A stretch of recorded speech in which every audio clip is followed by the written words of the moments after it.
exec, el exec, el exec.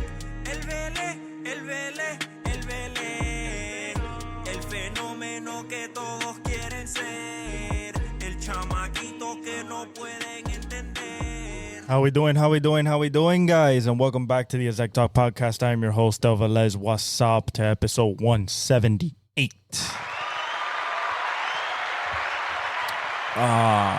So, as promised, I came back back-to-back on you guys. You'll receive this on Saturday morning to talk about Formula One, Cooper Kupp finally signing, Cincinnati Bengals getting closer to a T. Higgins and Jamar Chase extension and what those numbers will look like or are possibly going to look like. The Aaron Rodgers situation, is it going to be the Giants? Is it going to be Steelers? Is it going to be the Vikings? NASCAR, where they're going, because I haven't even looked, to be honest. And just what I see in the Western Conference from Lakers, Nuggets, OKC, and the Timberwolves, what I see from them and possibly in the playoffs. So let's get it cracking. Formula One, they finished free practice 2 earlier today in the morning. Fastest guy was Charles Leclerc. Oscar Piastri came second in front of Lando. Yuki Tsunoda in the Racing Bulls came in fourth. Lewis came in fifth. Isaac Hadjar, the rookie, he came in sixth. Max came in seventh. Nico Hulkenberg in eighth for Sauber. Lance Stroll in ninth. George Russell 10th. Carlos Sainz 11th in the Williams. Albon in the Williams 12th. Alonso in the Aston 13th. Jack Doohan, the rookie, in the Alpine in 14th. Pierre Gasly 15th. Andrea Kimi Antonelli, the rookie in Mercedes, 16th. Liam Lawson for Red Bull, 17th. Not the rookie. Gabriel Bortoleto, the rookie of Sauber, an F2 past F2 champion.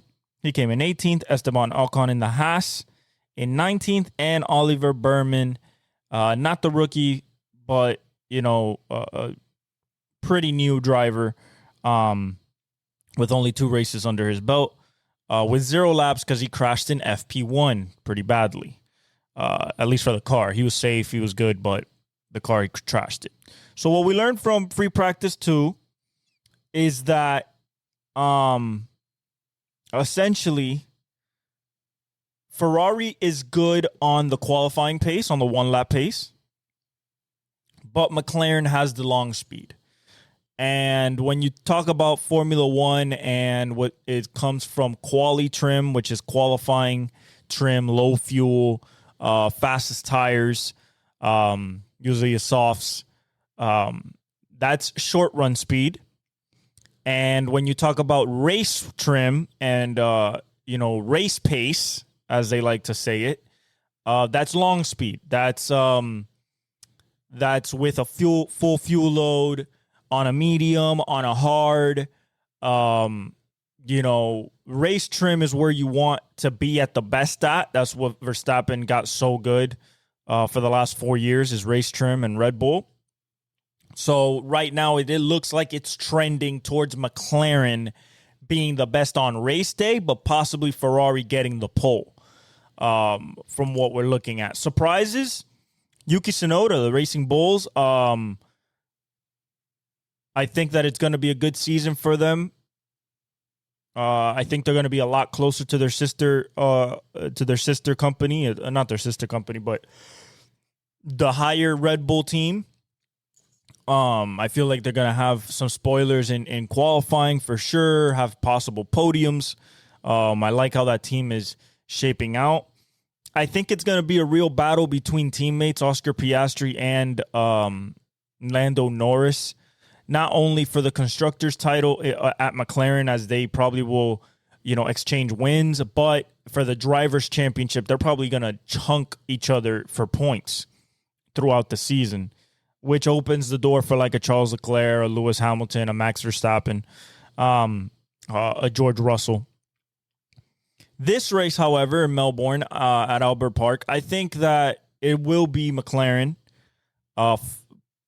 getting the win. I think it's going to be pretty from 1 to 4. I believe it's going to be probably something like McLaren, Ferrari, Red Bull, somewhere around those lines is what I'm looking at. The Red Bull does seem to be lagging behind a little bit, especially in the slow corners. Like they had problems with that problem last year, especially at the late stages of the season. But I think McLaren is going to be possibly the most dominant team and car at Albert Park. I think that also Lewis is going to have a good showing, not a great one. He still has to get used to the car. Charles just put the fastest lap in FP2. That just shows that he's more comfortable with the car. The car setup is probably more tailored to him because he's been in the car for 4 years. So I expect Lewis to have 2 to 3 to 4 races, possibly maybe 5 races, to try to get his real feet wet under him in that car and then really start pushing the pace of that car, extracting every single bit he has from it. It could happen this weekend, but as of now, he is about a tenth, about 4/10 behind Leclerc. Not a lot, but in Formula One standards, it's big, not huge, but it's big. 4/10 is a substantial amount. The one that I'm looking at is Max. Max is 6/10 off that number one time by Leclerc, and that's kind of interesting because if the car is not up to snuff, Max can extract everything he has from it. But if it doesn't have the pace, especially in race trim, we could be looking at a possible struggling beginning for that Red Bull, trying to defend the 4 championships and try to make it 5, first time since Michael Schumacher has done that. Even though I want Lewis to win, that's what Max is going for. So, in my humble opinion, I think it's going to be Lando. Qualifying might be a surprise. It might be a Charles Leclerc. It might be a George Russell. Yuki Tsunoda, an Oscar Piastri. Maybe a Lewis if he figures it out overnight, the tune and stuff like that, the balance of the car. But I think it's between Norris and Leclerc. The fastest time has been put in by Leclerc. We have at 9:30. We have another practice session before the 1 a.m. qualifying. I will definitely be awake for that. But yeah, I think it's between Leclerc, Piastri, Norris.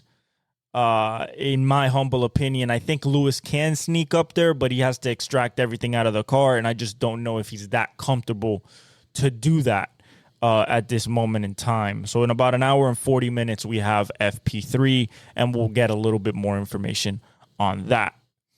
NASCAR, before we go to the Cooper Kupp signing, NASCAR is going to...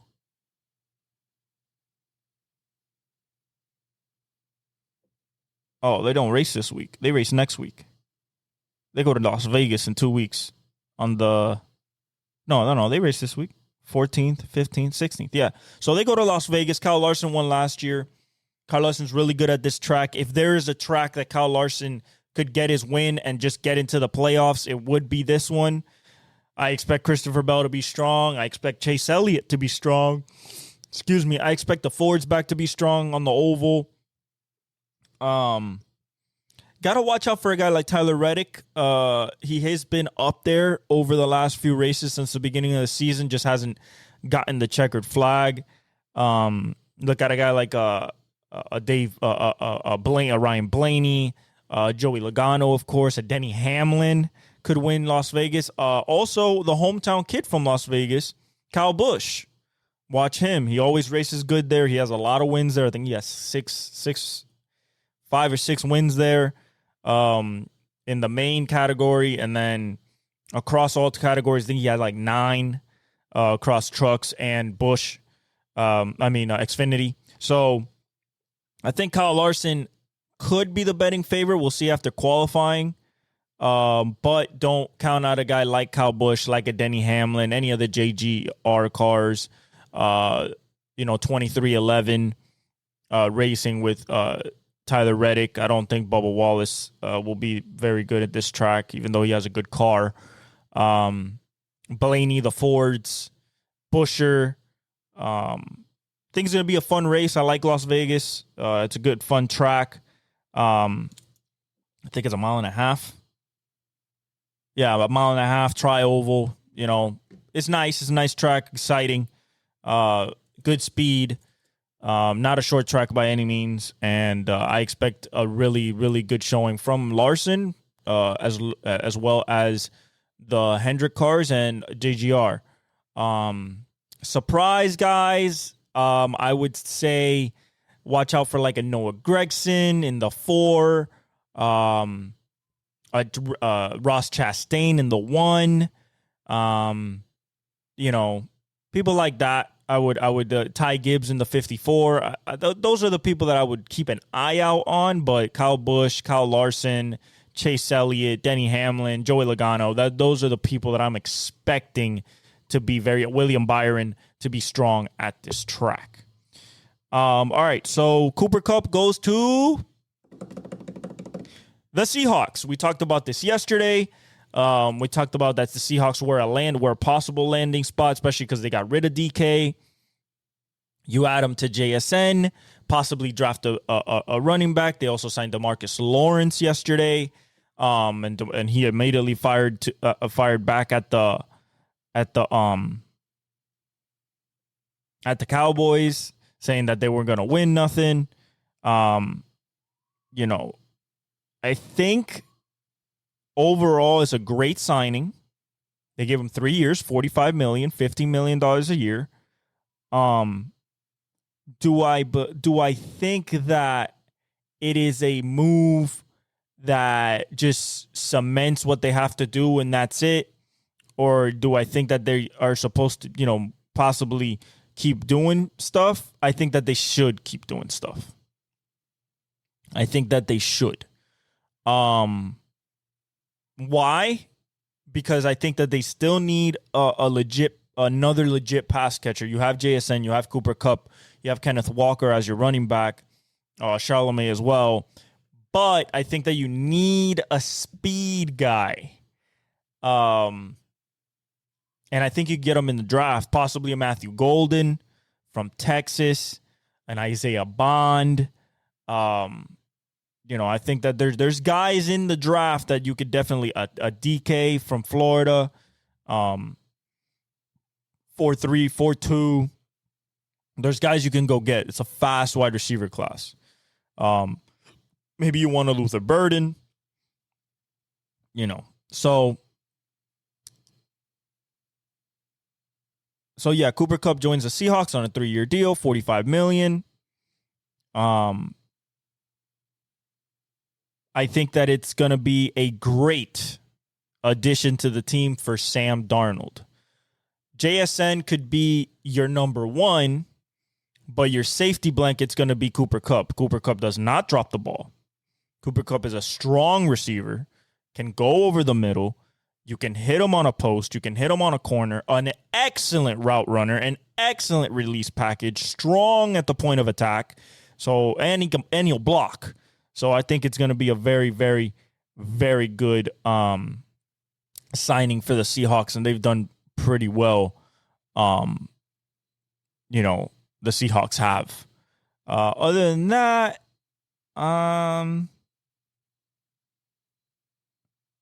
Fields will wear the number 7, so I guess he wants to channel his inner Michael Vick. Jets have worn number 7, Ken O'Brien, Boomer Esiason, Frank Reich, Geno Smith, and Tom Tupa. Other than that,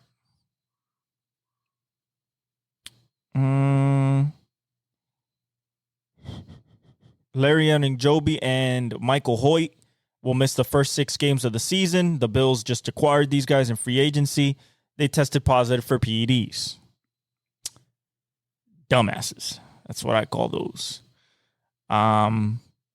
Marcus Epps goes to the Patriots. All right, so the Bengals are closing in on deals of Chase and Higgins.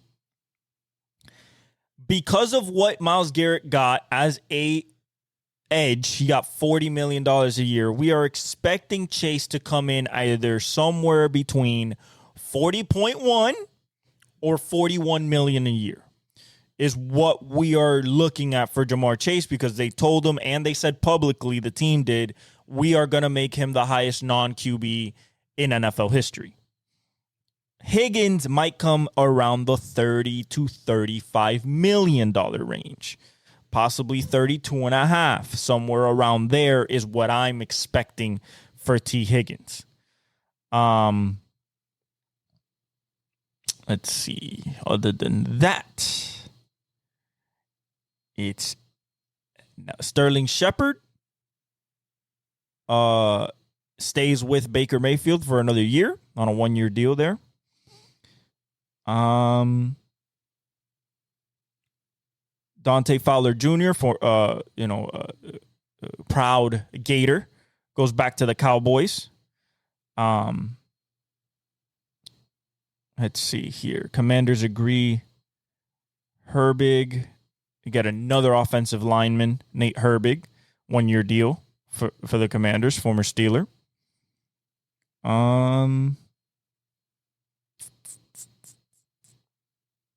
Let's see here.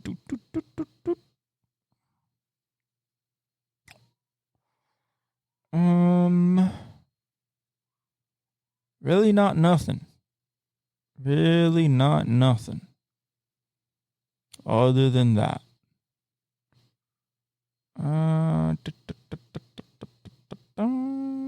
Kareem Hunt returns to the Chiefs. 1-year contract. Elijah Mitchell went to the also went to the Chiefs. I think that's a good running back room. Elijah Mitchell, Kareem Hunt, and Isaiah Pacheco. I think that's a pretty good running back room, at least for the Chiefs. Other than that, $4 billion, over $4 billion has been dished out since Monday in free agency. Tevin Jenkins visits Seattle. That'd be interesting. The former Packer. Tim Patrick resigns with the Lions, the receiver. I think he's going to be better this year coming off of those injuries. Let's see here. Pharaoh Brown to the Dolphins. Free agent deal. Not even a 1-year deal. Free agent deal.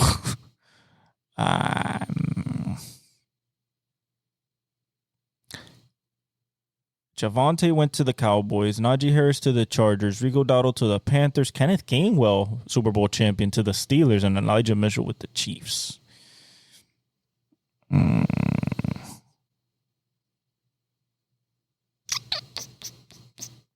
Rondale Moore visits with the Vikings after losing his season last year to injury.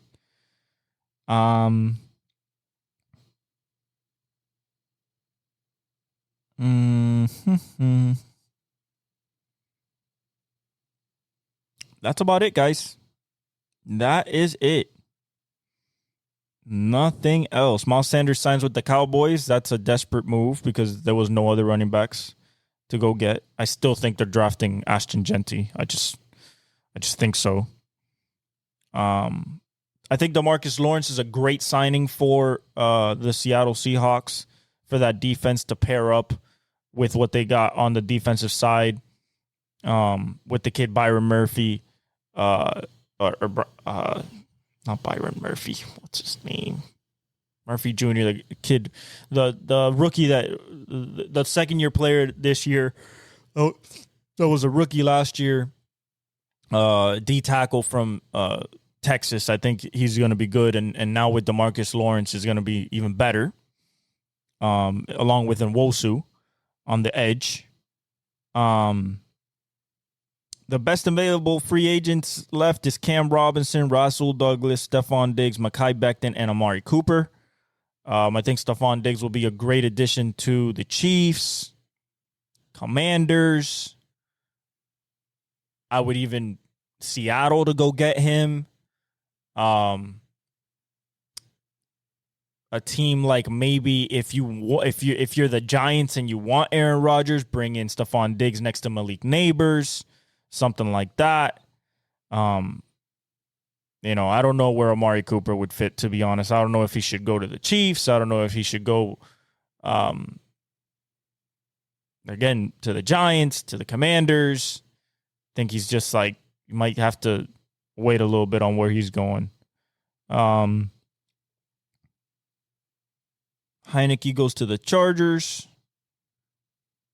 Contract extension, 1 year, $6.2 million.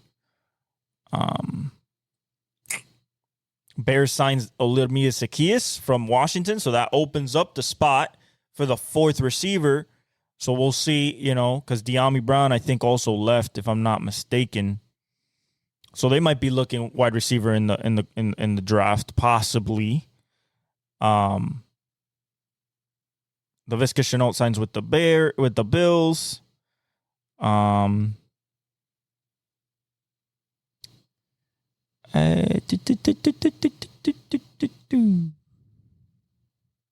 Eichenberg resigns 1 year with the Dolphins, our offensive lineman. Kayvon Chason signs with the Patriots after being with the Jaguars and multiple teams. Adoree Jackson signs with the Eagles. So after they use CJ GJ, Darius Slay, and Bradbury, they sign another corner, Adoree Jackson, former USC standout. Asante Samuel got hosted by the Cardinals on a visit today after 4 seasons with the Chargers. So we'll see what happens there. Flacco visits the Giants. Aaron Stinney, 1 year deal with the Giants. Commanders sign Igbenogany, the former first-round pick by the Dolphins, the corner. They re-sign him. Another 1 year deal. Gardner Minshew to the Chiefs, which doesn't matter. Daniel Jones, we talked about that yesterday. Metcalf wears 4. Yeah, that's it, guys. That's it. Nothing else. So, Cooper Kupp, Seattle, good move. I like it. Demarcus Lawrence, good move. I like it. They still needed to add a couple more pieces, but I like it. I like the moves. All right, let's talk about the NBA. OKC is by far the best team in the West. Shea is the MVP. They have depth for days. You're talking about Chet, J-Dub, J. Will, the other Williams, the one from Arkansas, because J-Dub is from St. Bonaventure. You talk about Isaiah Joe hitting threes, Isaiah Hartenstein, and then Lou Dort. So you don't have to worry about depth with them. What you have to worry about is the youth. They're still the second youngest team in the NBA. Yes, they have some playoff experience from last year, but you're going to be facing a Jokic, you're going to be facing a Steph, and you're going to be facing a Bron. And an Ant. And a Luka. So people are saying, "Oh, you want to hold off to face them until the conference finals." Yes and no. Because of their youth, yes, you don't want them in the first round. The fresh legs, motivated, looking to tear the world apart. Obviously not. But if you get them in the conference finals and they're a well-oiled machine at that point, you're going into razor teeth. Now, the Warriors are 6. The Timberwolves are 7. And the Lakers are 4th. Lakers just got blown out yesterday. After Luka scored 45, Giannis and Dame blew them out at home. And the Golden State Warriors won by 20 over the Kings yesterday as Steph Curry hits his 4,000th three, but only scores 11 points. And him and Jimmy only combined for 17 points in a, it was a 25-point game. They brought it down to 10 by halftime, and then they won by 20. They look great. They're 13-1 since Jimmy got there. 6 in a row. Timberwolves have won 6 in a row. So it's the Lakers with the LeBron injury. They cannot keep up. They have no Jackson Hayes. They have no Rui Hachimura. So it's them trying to keep afloat. They have a 3-game lead above the Warriors in 6th, and they're in 4th. The Warriors have to make up 3 games on Houston. But then you would face OKC in the second round if you're the 4-5 slot. So, in my humble opinion, I think the Thunder, Denver, although they have some flaws because they don't shoot threes nearly enough. I'm not talking about Boston, but you got to shoot somewhere in the mid 15th to 10th in 3-point attempts at least. But they're like 25th or below, like 28th, if not last, in attempts a game. As well, they don't shoot a good percentage. So they run everything through Jokic and Murray. You have the Lakers, which Luka and LeBron are great together, especially defensively, but their defense falls apart. They're a 120 defensive rating since LeBron went down. Again, no Jackson Hayes, no Rui Hachimura. This is just Dorian Finney-Smith, Vando, Austin Reeves. That's about it. They play Goodwin. But if they get healthy, they're a true threat because of how they play defensively and how LeBron and Luka bounce off each other offensively. And then you still have Austin Reeves. You have Minnesota, where they're finding their footing with Julius Randle back, with Dante DiVincenzo back. They're fully healthy, fully stocked up.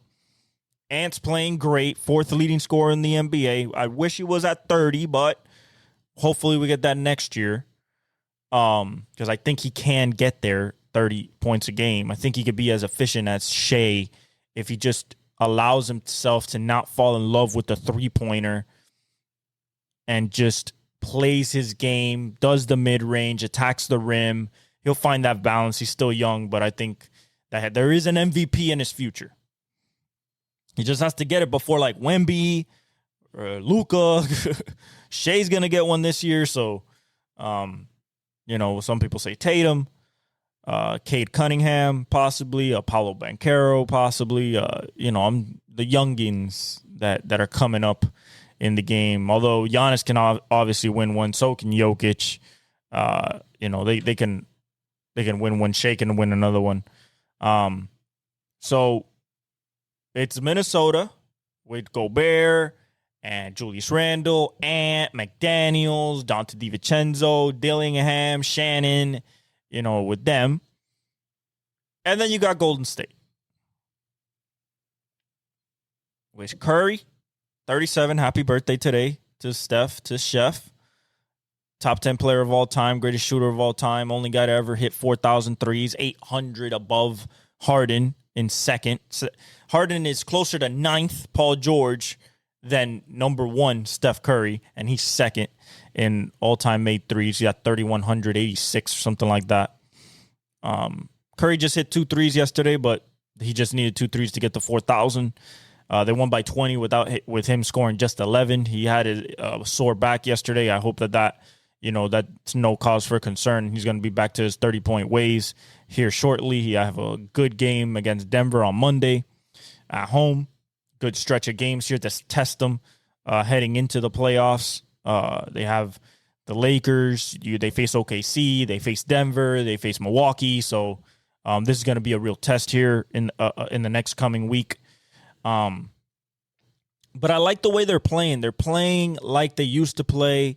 Jimmy Kuminga came back yesterday, scored 18 in 20 minutes. looked active, looked healthy. Kuminga, Jimmy, and Draymond are an incredible defensive wing combination. And then Jimmy just finding the right reads, finding the cuts behind the defense. Everybody selling out to stop Curry. That's why he had 11 points. I'm talking about selling out, just looking at him, not looking at the ball, back cut to death, open threes for Moody, Buddy Hield, Quentin Post, GP, Moses Moody. So, everybody got a piece of the Guy Santos. Everybody got a piece of the action yesterday.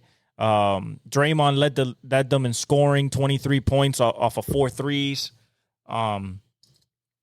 So that's the West to me. I don't think Houston has any candle to nose. Can hold any candle in the playoffs to any of those teams. They're not experienced enough. And the Grizzlies just have not figured it out.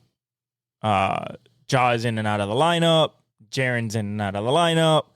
Their offense is still, they used to be number 1 or number 2 in the league. I don't think that's the case anymore. And their defense lacks a little bit to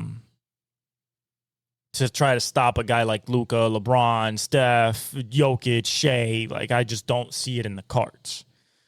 On the Eastern side, I think it's literally a 3-team race. To me, it's literally Cavs, Boston, Bucks. Do I believe the Bucks can beat Boston if they're fully healthy in a series? Yes, I do. I believe that with Brook Lopez and Giannis, along with Kuzma as a defender, with Dame, I believe that they can cause enough problems. And if Dame gets hot in the fourth quarter and becomes that closer, he's averaging 25 a game this year. So I believe that he will step up in the playoffs, and Giannis playing the way he plays. I believe that it is possible. Can the Cavs beat them? Absolutely. They're basically matching them in threes. They're 1 and 2 in the league. Their defense is incredible with Jared Allen and Evan Mobley, and you got Isaac Okoro, and you still got Donovan Mitchell and Darius Garland and DeAndre Hunter coming off the bench. So I think they have a shot. A surprise team in the East that I would probably, maybe Indiana or the Magic. Everybody else is shit.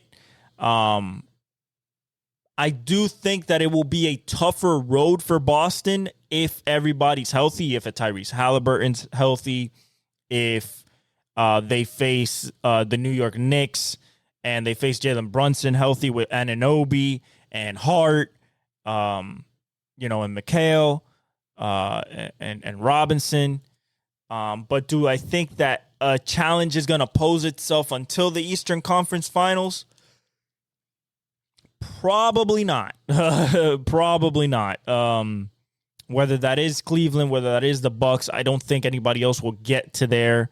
I think Indiana will fall short of what they did last year because teams are healthy. So I'm literally looking at Boston, Cavs, and Bucks with the surprise team, maybe Indiana or Magic in a surprise, maybe upset in the first round of one of those big three if something crazy happens. But that's pretty much it. That's what it's looking like right now in the NBA. Do I believe that in these next 16 games, things will start changing? No, especially in the East. That's pretty locked up. In the West, if LeBron keeps missing games, there's a possibility for the Lakers to drop to maybe the 5th. I don't know about the 6th seed, but as long as they stay out of 8 and don't face OKC first round, they should be okay as long as they're healthy, but that's a big if. But yeah, guys, I told you it was a quick episode. I love you guys. God bless you. Enjoy the race. Enjoy the games. We're heading into playoffs soon in the NBA. We're heading into opening day of the MLB soon here, less than 20 days, I believe, to the MLB season. We have free agency going on. We're going to have pro days here coming up. We're going to see Shador, Cam. The Tennessee Titans are looking like they're going to pick Cam Ward. They didn't look at Sam Darnold. They're not looking at Aaron Rodgers. So it looks like Cam Ward will be the number 1 pick, and that makes it very interesting for number 2 and 3 because Abdul Carter, Travis Hunter, of course, Shador's up there, Mason Graham. So it'd be very interesting, but I'm very excited for that. And, of course, we have racing going on. I love you guys. God bless you guys. Sebring is this weekend as well. I'm always pulling for Cadillac at the 12 hours of Sebring. Porsche won last year after winning the 24 hours of Le Mans. The 24 hours of Daytona, excuse me. So hopefully they don't repeat this year. But I'm hoping that Cadillac, the 01, pulls it out, or at least one of the Cadillacs. But it would be nice for the 01 Cadillac to win. But usually Acura and Porsche are very good at this track. So we shall definitely see. I think the Aston Martin gets unveiled this week. The Valkyrie races this weekend. I might be wrong about that. But I believe they were debuting this weekend. So I'm very excited about that if it does happen. And it's always an exciting race to see. All right, guys. I love you guys. Enjoy the races. Enjoy the games. I'm an exec. Thank you for joining me. God bless you. El exec, el exec, el exec. El Vélez, el Vélez, el Vélez. El fenómeno que todos quieren ser. El chamaquito que no puede